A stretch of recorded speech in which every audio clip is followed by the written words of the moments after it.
almost 8 months to accomplish.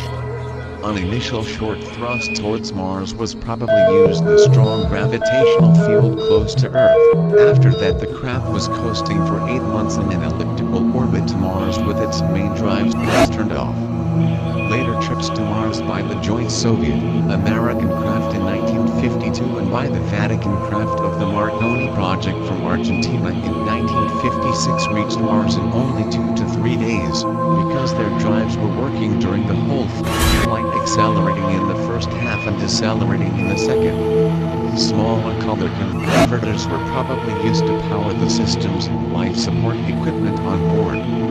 I do not have any information at the present time about any artificial gravity capability on board the craft, but that could have been easily done with the large anti-gravity drives of the ship. After a heavy, almost crashing landing, the saucer slammed to a stop, damaging irreparably its drives, but saving the crew. That happened in the middle of January 1946. The crash landing on Mars was not only due to the crippled tachyon drives of the craft, it was also due to the smaller gravitational field of Mars generating less power for the tachyon drives. And also due to the thinner atmosphere on Mars, that could not be used as effectively for air braking as the Earth's atmosphere could.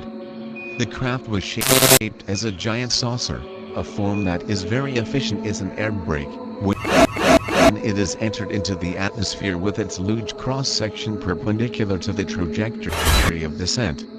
One question that I have not answered yet in the affirmative is how were the Germans able to regenerate the air inside the craft for 8 months for this big crew?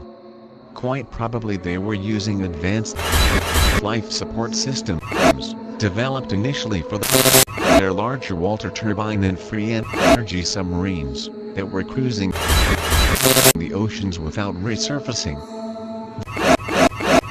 The radio message with the mixed news was received by the German Underground Space Control Center in Neuschwabenland and by their research base on the